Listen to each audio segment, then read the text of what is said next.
Welcome back, guys. It's the Generous Degenerates here. We have a very special episode here today. In front of me, I have Miss Kate.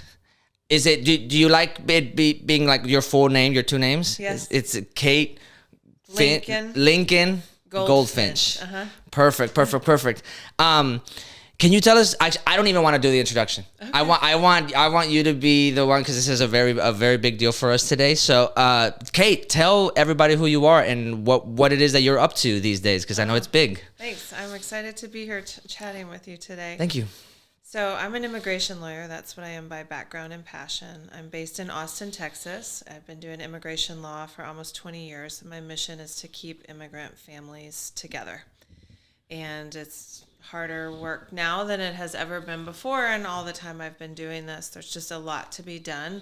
I have a law firm. I started out nonprofit and I started my firm 10 years ago. We've grown very fast. We have 13 lawyers on the team.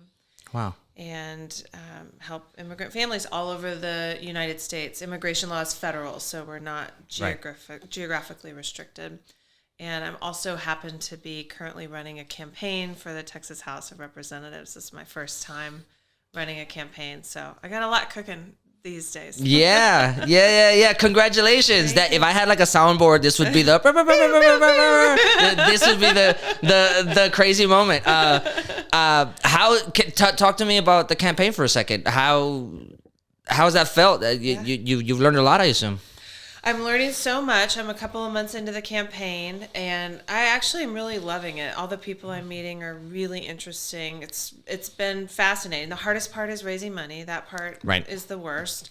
But I've been very political in Texas as an immigration lawyer. So I speak at a lot of rallies and protests, and I go and testify at the Capitol in committee hearings. I do a lot of social media and just regular media. So like, TV interviews and things like traditional that. Media, yeah. So I've done a lot of what it is to campaign minus focusing on more issues beyond immigration. So I'm learning a lot about other issues, talking to voters, learning how to run a campaign and raising money. And it's going well.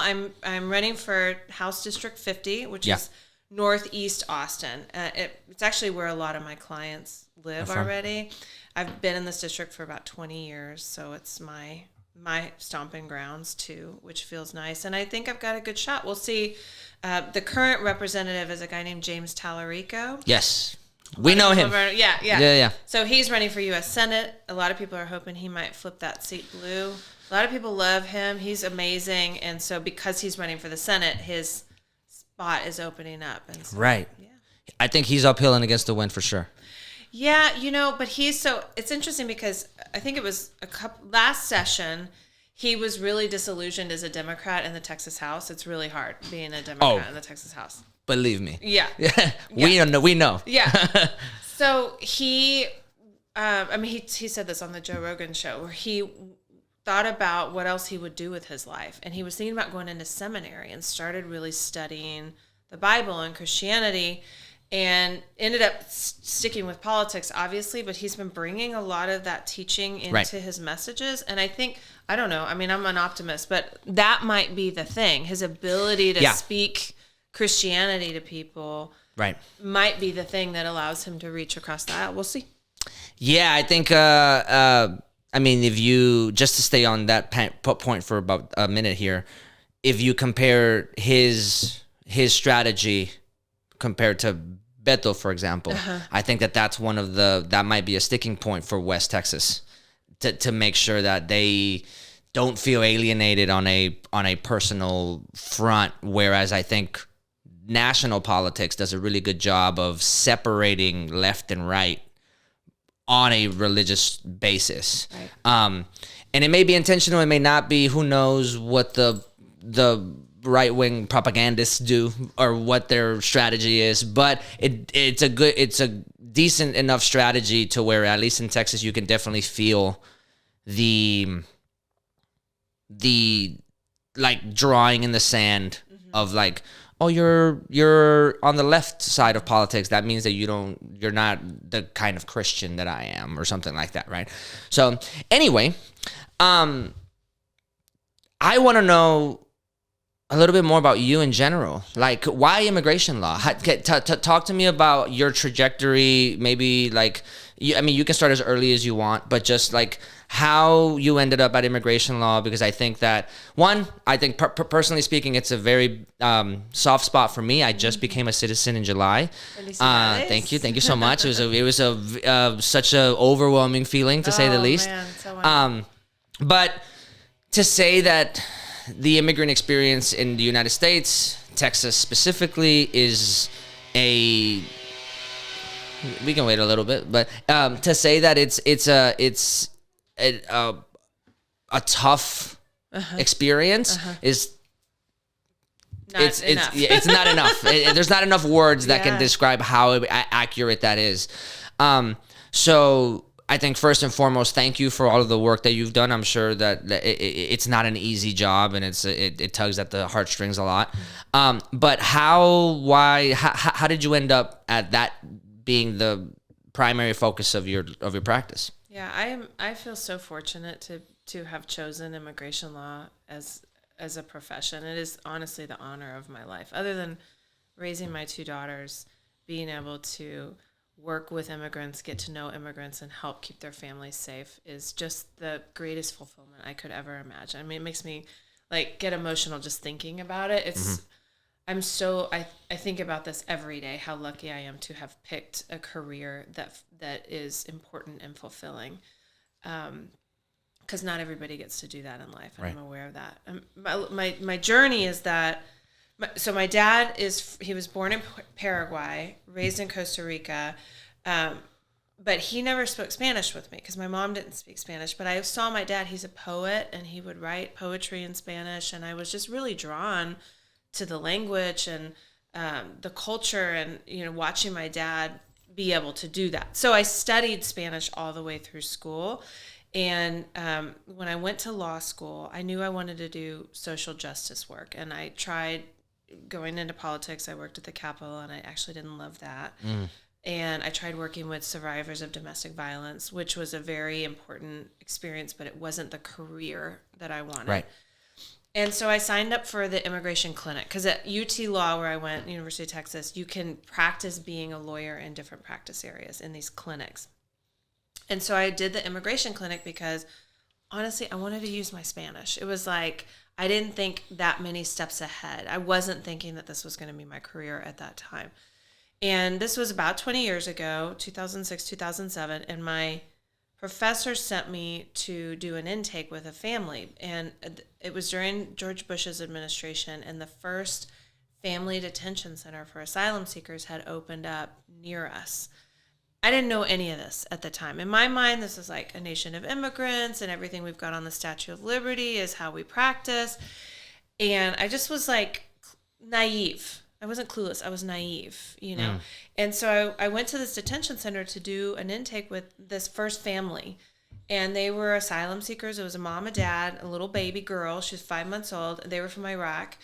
And they hadn't been outside in 5 days, and they were wearing prison uniforms, and this little baby had a little prison onesie on, and her mom said, "Would you hold her? You smell like outside," and hold my baby, and then at the end of that, "Would you take my baby with you and take care of her until we can get out of here?" I mean, it was just the most shocking, jarring, and life-changing moment I've had. And this was your very first one? My first assignment. Wow. Yeah.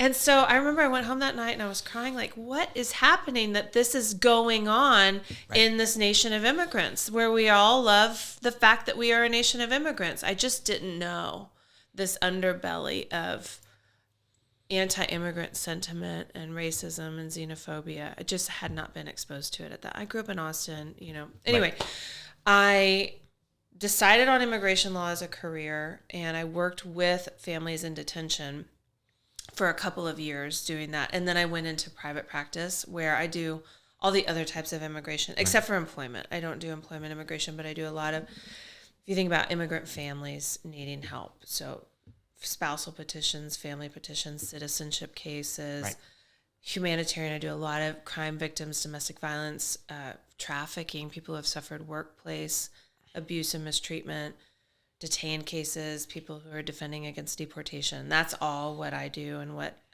the firm does. And that, experience in law school set me on the pathway. But I mean, as I said, it's a daily thing that I've met so many people from around the globe. And I mean, the thing that is, I think, so important for people to know is that, the kind of person who, for whatever reason, maybe they're in danger or maybe they just want a better life for themselves or their kids. And they have the fortitude and the bravery and the ambition to pack up their entire life and come to some other country where they may not speak the language and they may have to give up everything. Maybe they're an engineer in their country and they have to be a janitor in this country. And they do that just because they want something better. I have so much respect for someone like that. And the fact that we as a country can't get together and recognize that right now, it's heartbreaking. It's so maddening. It's so frustrating. And watching the way that people talk about immigrants, the way that our president talks about immigrants, it just makes you want to vomit every day. And so, it's not hard for me at all to find the motivation to keep going in times like these because there's just so much work to be done. Yeah, I think I can second that for sure. Both my parents are college educated, and they migrated when I was 4. My father was in medical school. My mom has a bachelor's degree in communications for businesses. So that is a very real sentiment that you're saying where and I have this argument with people all the time. The rhetoric nationally is, to quote our president more or less, they're lazy, that the criminals, dangerous, right? Yeah. But I actually would argue, if you are going to make that kind of a decision, you're probably a go-getter. Yeah. You're probably an entrepreneur. You're probably not the lazy. The people that are lazy are stuck.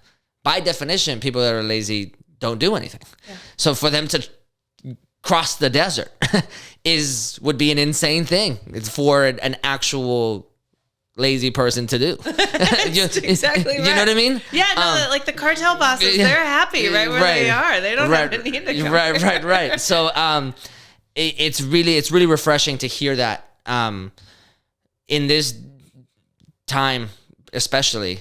But it's really refreshing to hear that coming from our figures of authority or people that have been in having been exposed to that kind of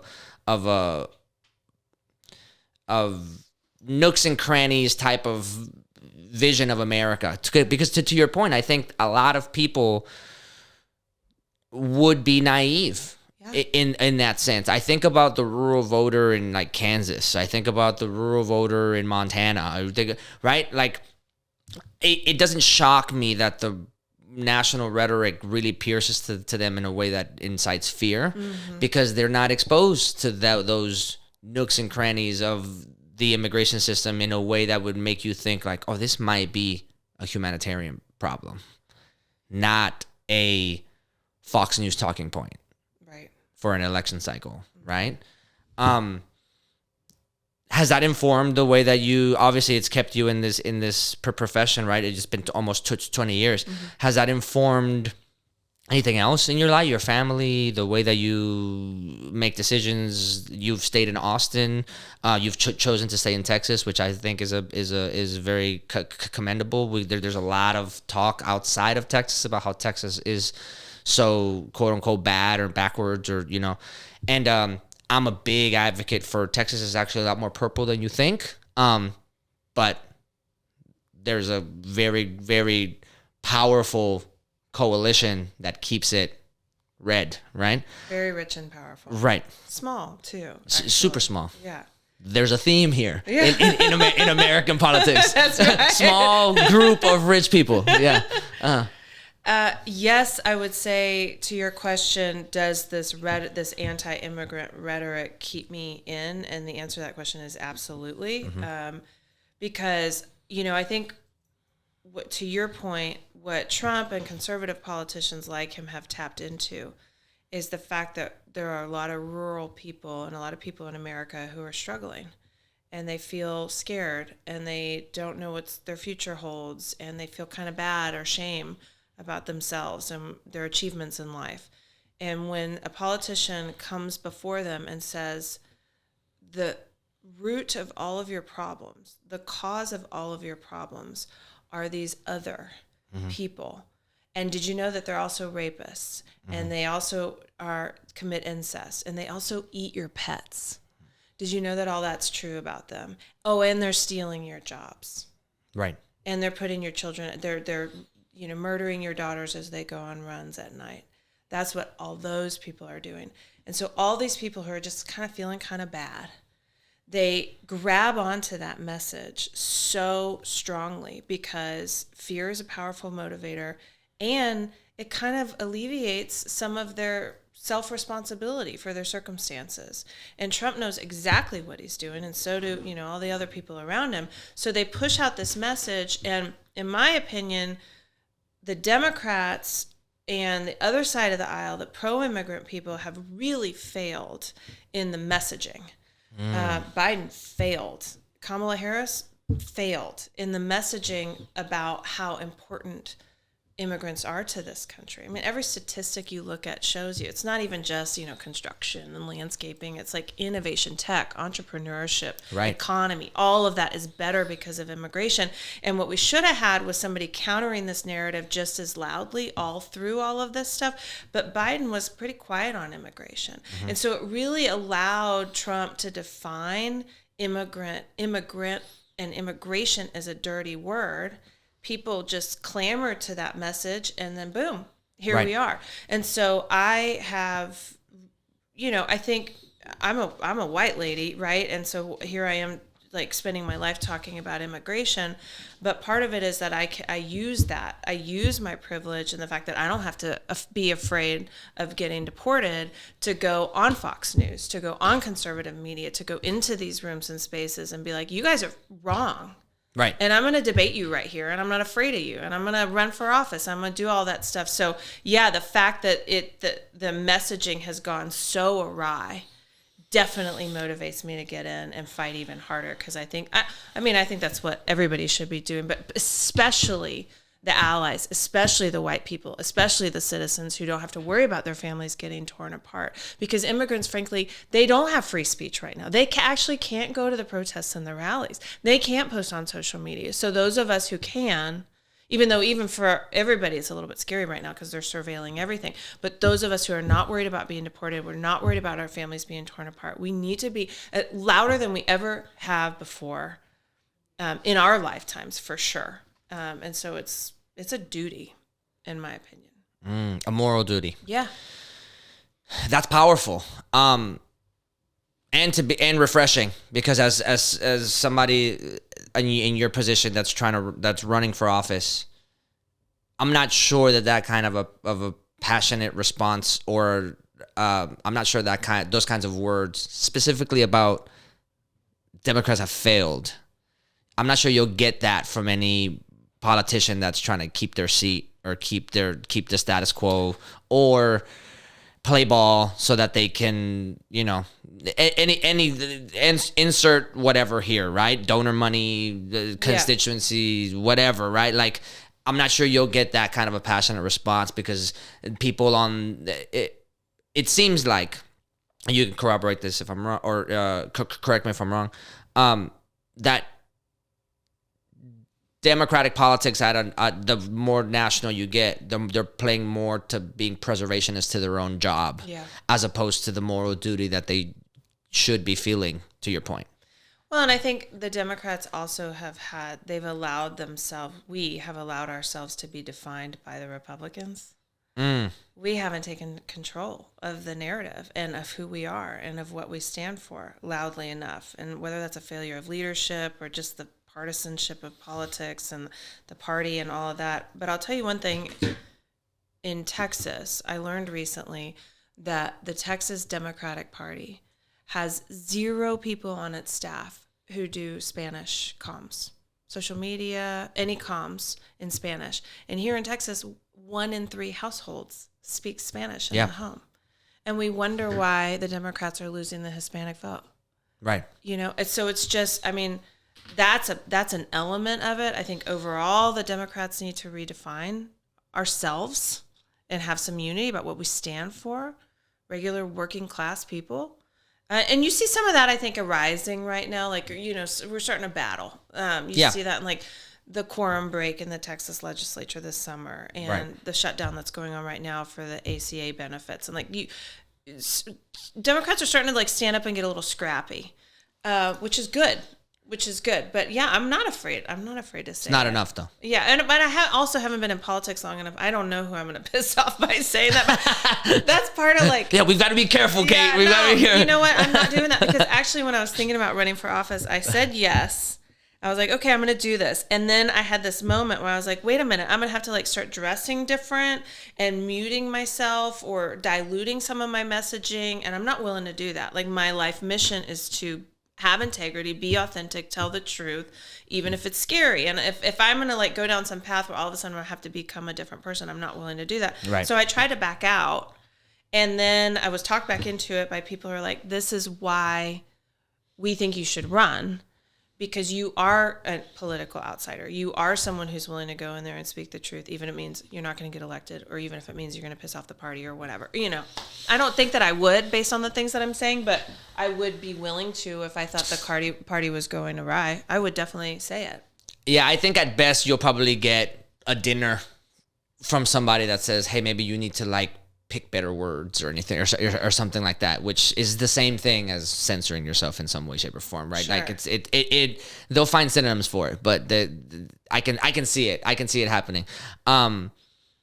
At best, it's especially the further along you get, right? Mm-hmm. I think that's we're seeing that with Mamdani right now in New York. Mm-hmm. We always see that with Bernie. We see that with AOC mm-hmm. in the sense that they have very populist messages, mm-hmm. and I'm pretty sure they have in their own. If you manage to get them in a personal setting without any cameras or anything like that, I'm sure they'll tell you like, oh yeah, they tried to get me to not say this or to hold off by saying this until this time after the midterms or after that, because of the ramifications or the whatever, right?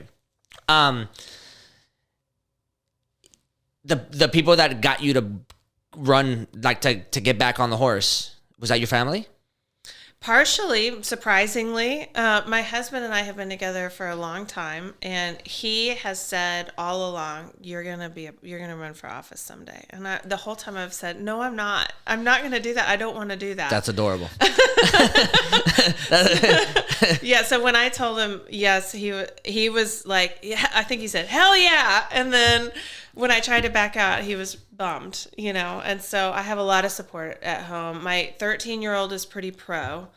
My 8-year-old is just annoyed that I'm busy all the time. Yeah, she wants your attention. Is your 8-year-old? Yeah, she wants your attention. She does. Yeah, she wants it, which we get you. Yeah. That's powerful. I can't. I mean, it's one thing for your coworkers to be like, no, you've got to do it because they see you, they believe in your vision. But for families, I think if anything, like the when it comes to this kind of line of work, the people that really take a hit is the family, mm-hmm. Yeah, the family structure. I remember watching an interview, an Obama interview, where I think somewhere towards the end of the second term, he or maybe this was after the second term, but he was referencing towards the end of the second term where he was saying that like he really felt like his family was hanging on by a thread, because of the toll that it takes on wife having to move a certain way because of optics, and them being the first African American couple, and then the daughters having to operate a certain way and not being able to do teenage things in the same way as other people, and then they feel like dad's a strain. So the strain of the family dynamic is a big deal. So for them to have for you to have a big support system, and for them to say like no, like we know who you are as a person, and we're encouraging you, because I think that you could be, obviously they think you could be a force to be reckoned with. I think it's powerful. Yeah, I think it's and that's so lucky. It is lucky. They're great. They're wonderful. And had they been a no, I would have been a no, because you can't do this without the support of your family. That's even more powerful. Yeah. That's so. I feel like I know so much about you at this point. Good job, you're doing your job. I'm like I've watched. Obviously, I followed you and your campaign. I've been we've been trying to set this interview up for a while. So I've been watching. You're very charismatic online. Your social media presence is really really really fun to watch. But these are some of the things that I'm like, man, I just on a personal level, because I know that people that are politicians are also people. So I'm like, I want to know, what is the start? How did we get to this point where you're now in front of this camera trying to speak on behalf of people? Mm-hmm. And then in your case, the soft spot for me is speak for people that are marginalized or voiceless, and that to me is extremely powerful. So I just wanted to kind of get a little bit of your story there so that we can put some context to the decision. Because I think it matters in the historical context of those kinds of things. I think it matters a lot with intention. Tell me about how the campaign has been feeling, or what are the things that you've learned? Mm-hmm.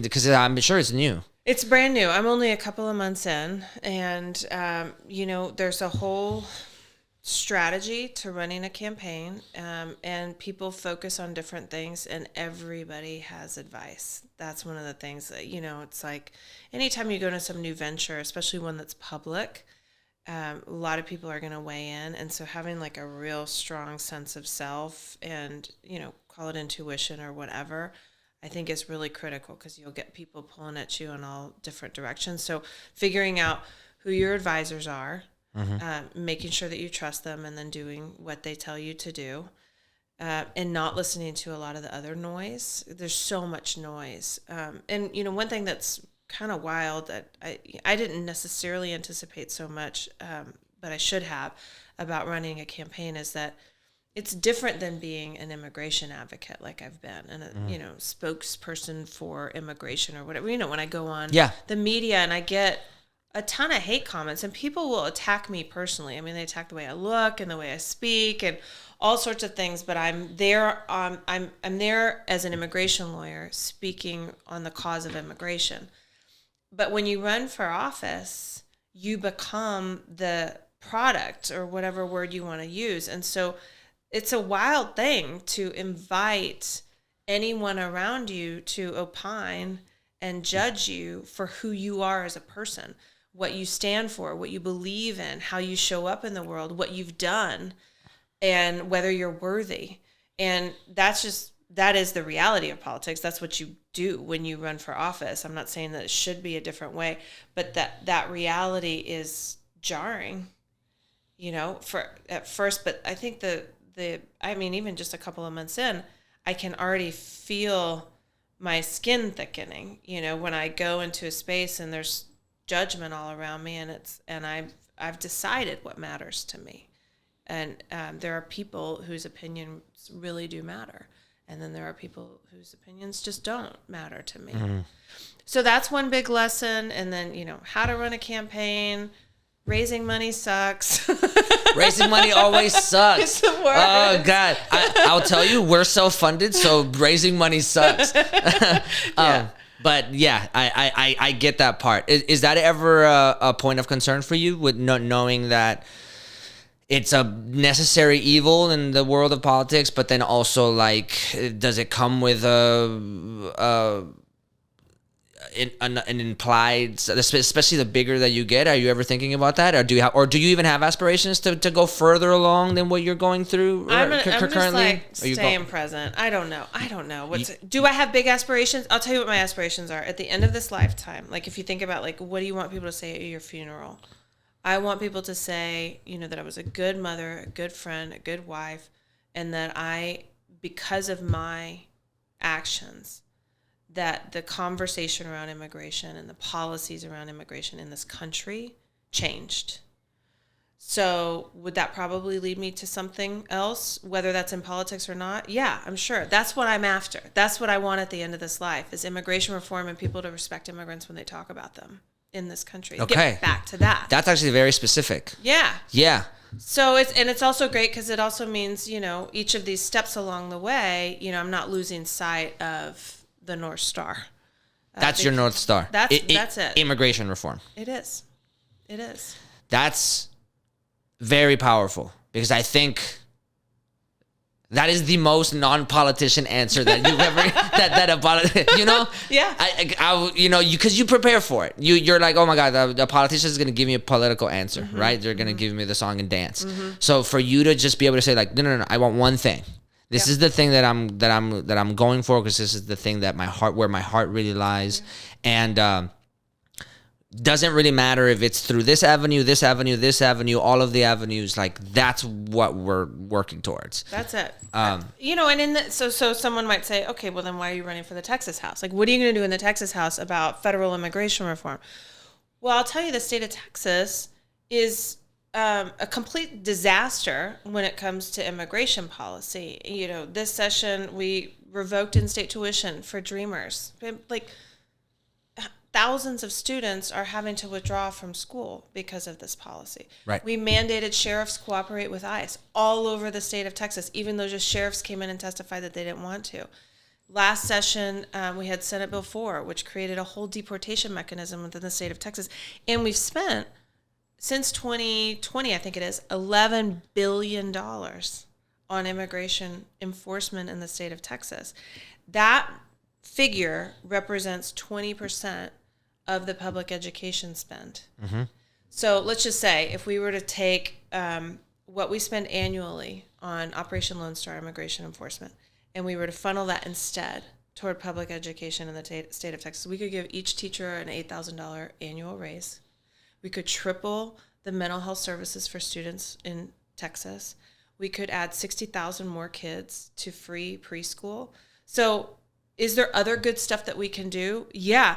But there's immigration work to be done within the state of Texas. And so it's not like, oh, I've got my eyes on this other thing, and so I'm going to just come over here and play around and pretend like I'm doing stuff that's not on that pathway. Like, there's a lot to be done within Texas. Well, and there's also a domino effect. I talk about this all the time. I grew up in a lower income inner city Houston neighborhood. There's a domino effect to all of that. If you don't, which to be fair, I think a lot of Republican voters would probably really gravitate towards. If the sticking point is you want a better economy, if the sticking point is that you want a better flow of the American dollar, if the sticking point is that you want safer places, which is all big neon sign letterheads for Republican policies, then education is a big deal, because then you have a generation after generation of population that have a higher chance of getting out of high school, but statistically speaking, will go to college more, will get out of college, will be able to understand the value of their income, will be able to change the lives of themselves, of their parents, that will be able to set the trajectory for their own children after the fact. So you're looking at a 20, 25, 30-year plan of a small ripple effect that then transforms an economy, transforms a neighborhood, and that all of a sudden now starts to pull at the thread of things that people in lower income communities also care about: gentrification, public school system funding, and then those, people will start getting involved in their own community elections. Who's on the school board? Who's not? Like, all of a sudden, awareness and starts to become a big factor instead of fighting for survival, which is I think, the secret weapon of the Republican Party. Because again, just a case study of my own neighborhood, I'm extremely fortunate enough and lucky enough that I managed to get so lucky and make certain choices that I didn't end up on the what I call the three-pronged outcome, which is jail, death, or just poor in the same neighborhood. Like, I managed to just escape that. That's not the case for a lot of people. And I tell people all the time, almost every single person in the community that I grew up with was, if not an immigrant, a first generation, second generation American. And I can promise you, like 50 to 60% of all those people were better than me at a lot of things. So this arbitrary, I get used as a scapegoat a lot. Oh, you're one of the good ones. You're what, and I'm like, no. Like this whole community could have been a case study of what it means to be a great American community with the right policies, and how public education could really be a long-term solution for a lot of problems.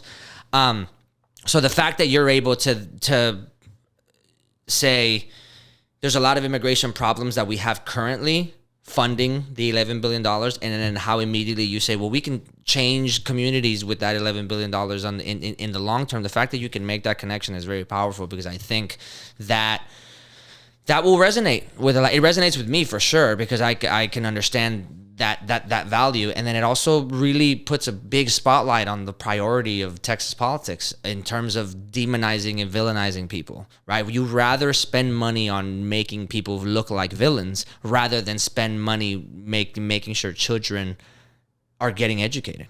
And that is a very, very, very clear, cut and dried priority list in Texas politics. Yeah, it's really gross, this push to defund the schools. I mean, the voucher stuff that was passed this session. That was rough, yeah. Super rough. And when I first started thinking about it, I was like, is it as clear cut as that the people who are pushing this just want a subjugated class of laborers who can't get ahead? Are people that sort of like evil in their thinking? And maybe there are a few of those. I think most of the people who support it, there's a lot of like Christian nationalism and, parental choice, and parents want to be able to like, teach their kids whatever they want. Which is problematic in and of itself. Like, yeah. I think back to my high school. I'm like, some of you guys should be nowhere near a chemistry book trying to tell your kids what to do. Nowhere near. But I digress. Yeah. I mean, it's like, why are people pushing for worse education? And to your point, don't we all just know that we're better off when all the kids have equal opportunity and happier to thrive? Mm-hmm. I mean, isn't that just so obvious? To me, that's so obvious. I actually don't think it's obvious to some people. And I haven't gone to the bottom of this. I know that there's some very powerful people, a small group of very rich people. The running theme. Yeah. For the vouchers, and there were some people who I think stood to benefit from governmental contracts from the vouchers. Of course. Some people are, Christian nationalist types.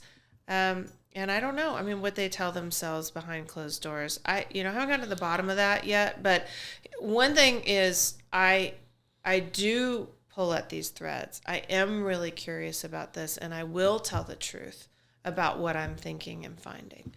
And when thinking about going into the Texas legislature as a Democrat in 2026 or 27, I'm not under the illusion that I'm going to be in there just like canceling Operation Lone Star and funding the schools. Day one. That's a tall order, Kate. But I mean, I will build bridges where I can. I'll go in and I'll talk to people across the aisle and find out like where can we find common ground and do things together. And I will be extremely loud and noisy when I'm playing defense in there. And when they're passing stuff that's unconstitutional or illegal or just flat out impractical, I will bring all of that to debate on the floor. And this is where some of my like social media stuff and my actual media and debates and all that can come in. I think some people might look at me as a candidate and be like, oh, she's just a social media person or whatever. It's like, okay, I also know how to create a soundbite and to push back on something and get in the Capitol and do something loud that maybe goes viral. Maybe that's what I'm doing. Maybe I'm playing defense, in there. Yeah, you can use that as a tool. Yeah. We can help you. Oh, I will gladly help with me and all my team. We if you need help, we will rally. Okay, great. That's powerful. We don't have a lot of time left, and I wish that we could do this for hours. And I would love to get invited back if it's possible. I know that we're all super busy. So many more questions about the campaign and future and what your aspirations are. However, I also want to be a little bit practical for the audience. Sure. A little bit, I want to put on my pragmatist hat for a second.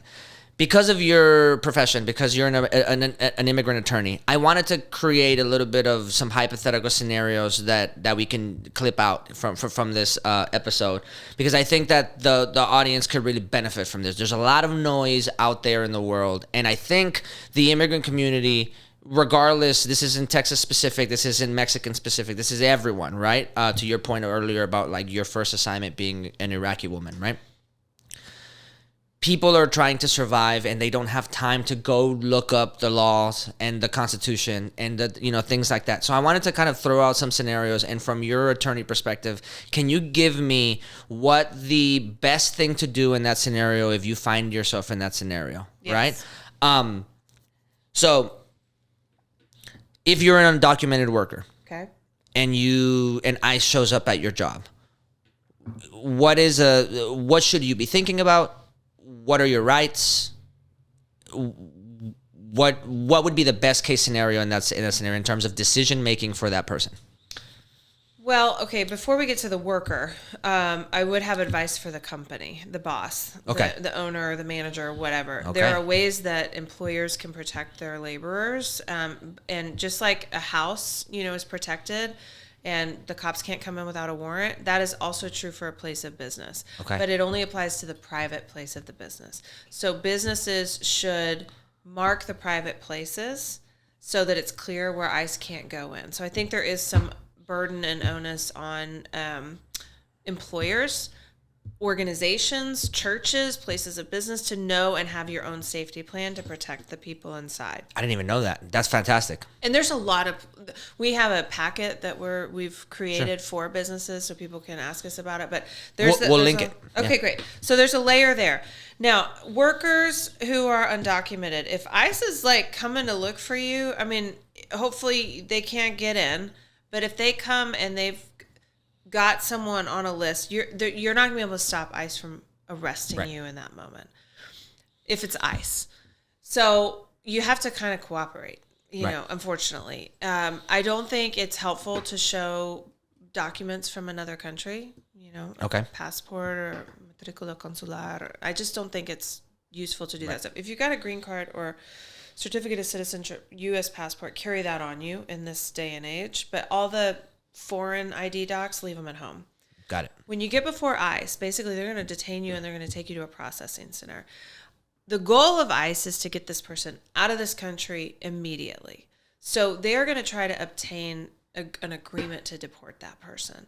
And they're going to say whatever they need to say. They lie, they threaten, they cajole. They will say, you don't qualify for anything. You're going to be here for 10 years. We're going to throw you in a detention center, etc. So you have to, I think in those moments, be very brave, refuse to sign anything, and ask to talk to a lawyer. As soon as you get transferred to a detention center, call your emergency contact and have that person reach out to the lawyer. That's in the moment. But what I would say is, okay, do you know when the fires happened in California and last people year talked about like the fire was 15 minutes away, like I couldn't even think about what to grab out of my house, like some of them didn't even get their pets. I bet you all those people wished that they had taken an hour the day before to think like, if a fire were rolling down the mountain, what would I grab? Right. This is a version of that. So immigrants know that there is a fire coming down the mountain sometime in the future. So take the time now, before ICE is in front of you, to make your safety plan. That means consult with an immigration lawyer, grab all your documents that are important and put them in a safe place, and please, for the love of God, have a plan for the children. I just talked to somebody this morning who was detained and her nursing infant was left at home with a neighbor, and there's no plan for that baby.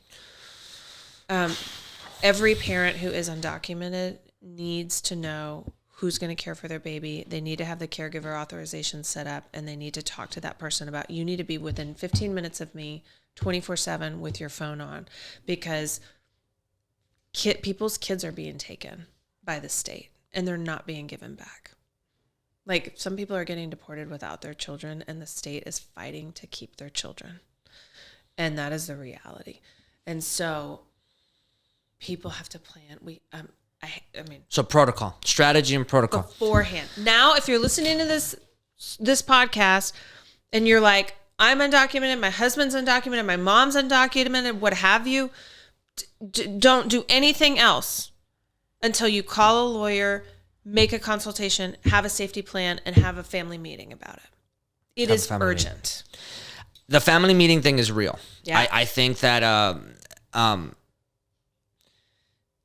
luckily for me and my family, this is, I want to know, circa 2005, 2008, maybe I was in high school, like late middle school, early high school. We weren't in any real danger because we were in process, but we still had a meeting. Because again, my family, the benefit, the luck of my parents being college educated, my father would say, look at your skin color. You are at any point in time going to be a victim of something. So you have to be aware and prepare of the way that you fit into the world that you're living in. Mm-hmm. So for you to be naive or ignorant about that is doing you a disservice. You do not have the luxury of going out into the world and pretending like everything is fine. Because it's just not a reality. Now, can you be aware? Can you find yourself in a situation that's not, favorable and feel more prepared if we have this safety plan? Yes, but I remember we had like a plan. Who do we call first? Who do we call second? And this wasn't even about immigration most of the time. Sometimes it was like police brutality, or sometimes it was like, because again, even if you are, and this was going to be my second question, even if you do have a legal status and they detain you, now you can't go to work for a couple days until you figure out this. So what, talk to me about strategy there. Even if you are an H-1B visa, even if you are a permanent resident, even if you are a naturalized citizen, should you keep those documents with you nowadays? Should you still have a plan? Should you memorize the lawyers? Like, talk to me about that process. Yeah, I mean, I think that is less of a risk. So, and I'll separate the categories. Someone who's on a work permit, H-1B maybe, but like TPS, asylum pending, DACA in Texas, all of those folks are at risk of having their work permits canceled because of some new stupid policy. Right. So being aware of the policy and knowing that you're still valid, and then carry your work permit on you. Green card holders, carry your valid green card on you. Citizens, either passport card, or a driver's license should be fine for a citizen, and you can say I'm a U.S. citizen. There have been, ProPublica just came out with a report. They've detained 170 U.S. citizens since January by ICE, and all of those people were Latino that were suspected, of citizenship issues. Yeah, it's not some Ukrainian that's getting stopped, right? Yeah, we know racism is racism. Right. It's not some Italian on an expired work permit. It used to be. There's this. This is actually. Can I? Yeah. Go ahead. Yeah, go on a tangent. Okay, so we are actually not in a new situation. We have been in an anti-immigrant place like this in this country multiple times, and it used to be like the English against the Germans or the Irish. And then, during the Industrial Revolution, we had a lot of Southern and Eastern Europeans. And there was this political cartoon of the era where they talk about Italian immigrants and what to do about them. Mm-hmm. And they depict the immigrants. It's this series of, it's like a cartoon with all these blocks. And so they say like, okay, here they are all just being lazy, and they're like, laying around. And then the middle one, they start to drink, and they're drinking. And then the top right one, they start to fight, and they're like stabbing each other. Rowdy immigrants, yeah. And then the bottom left this is how you round them up. And it's all these cops with these batons, and they're putting them in this like caged paddy wagon. Yeah. And then the bottom right and this is how you dispose of them. And they are dropping that cage of Italian immigrants into the ocean. Yeah. And drowning them. Wow. And this was in the newspaper. It was like, 1880 probably was the era. And so, you say Italian now, like it's an absurdity that somebody would detain an Italian, a U.S. citizen of Italian descent. But it wasn't all that long ago that they were the Latinos of the era. Right. And so I guess, sometimes I actually take, not relief or comfort isn't the right word, but when I see that this is just a repeat of where we've been in the past, it helps me feel more sure that this is a blip on our radar and that we're going to come out of this era too.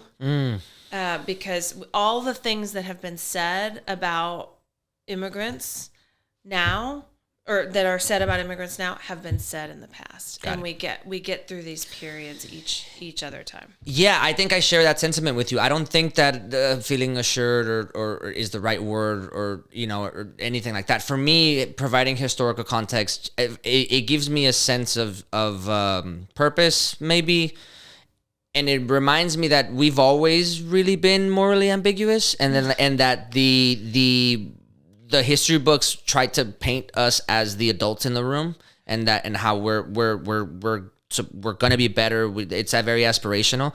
But once I kind of like peeled back the layer and I realized like, oh no, we've kind of always been in this like moral ambiguity. Like it has never been as like right or wrong. It's always been a little bit muddy. It actually makes me feel better about the work that I do. And it actually makes me feel, because then you get to learn about a lot of these people. You get to learn about, I'll take it outside of immigration. You get to learn about how Sojourner Truth was told not to go and speak, even though she's also, am I not a woman? Like you get to learn about all these like really, really, really small detail oriented cases where like, sure, we can look at, the feminist movement and the voting rights, but it was still nuanced and it was still complicated and there was still concerns, and it makes it a little bit more real, and it makes me realize that despite the national rhetoric of identity politics and how it's bad or this and that, like we all identify with something and we all have an identity regardless, and it makes me feel better about where I stand a lot of those in a lot of those positions, which I think is a lot of the sentiment that you're sharing right now. To go back to the practicality of it all, what would you say to somebody that the friends? Because I think this is a good sticking point. Also, if you're undocumented, you need to have a plan. Mm-hmm. If you are on a work permit, you need to be aware of the restrictions, the nooks and crannies of your situation. If you have friends that are Hispanic, Latino, if you just so happen to know that they fall under some of these categories, what can you do? What should you do? You talked about protests earlier. It's like give me your take on that side of the. I think being loud about your support and your love and your appreciation for immigrants. The immigrants that I know, or just Hispanic people that I know, are so fatigued. And beat down and heartbroken, frankly, about the way that people are treating them and talking about them in this country, and not just Hispanic. I would say like people of color. Sure.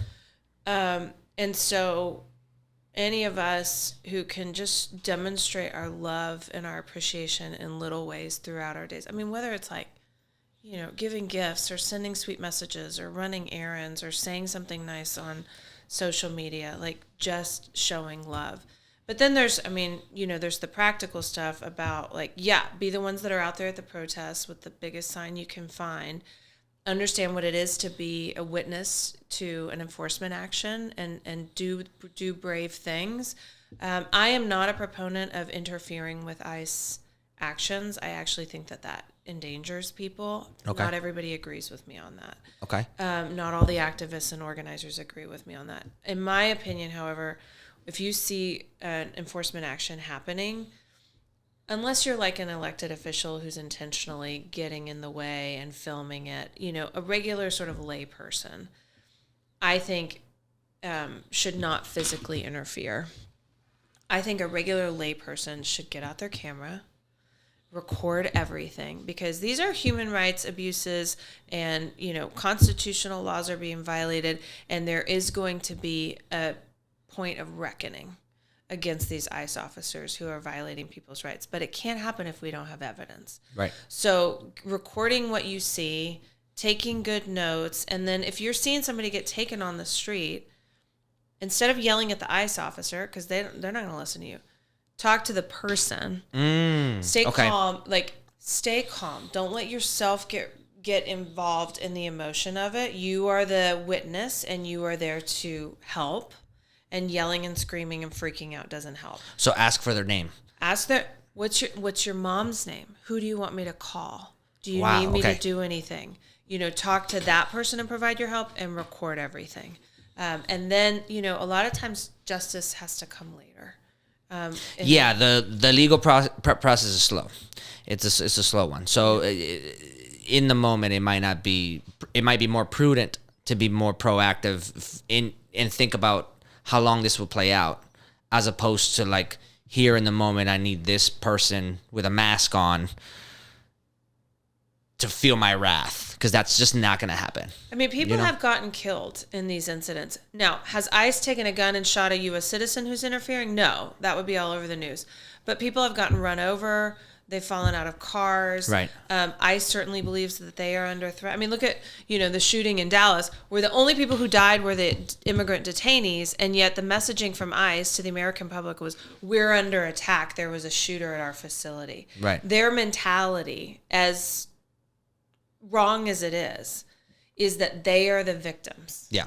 And so if you give them any reason to become violent, they will do it. Which is rich, coming from the no victim mentality group, right? Yeah. And so it's just, we got to think about how to be very actually useful and not just angry. Great. Well, Kate, that was really helpful. That was incredible. I really enjoyed our conversation. Thank you for your time. We're gonna let you lead off into this camera. Let everybody know where they can find you, where they can and also to go vote, and where they can find you, the whole nine. You can look directly into that camera. Great. So my name is Kate Lincoln Goldfinch, and my Instagram handle is KLG4Texas. I'm running for Texas House of Representatives. The primary is March 3rd, but also if you're interested in immigration content, you can follow me on Instagram. I do daily videos en inglés y español. Tengo shows en vivo donde contesto preguntas sobre casos de inmigración. I'm here to help you guys. We're doing free consultations for the community, virtual law firm. We have appointments on Saturdays. We're doing everything we can. We're taking El Voz Sin Fronteras out into the community. So we're here to support you, and give me a follow. And if you're interested in ways that we can collaborate, just send me a DM. Perfect. That was incredible.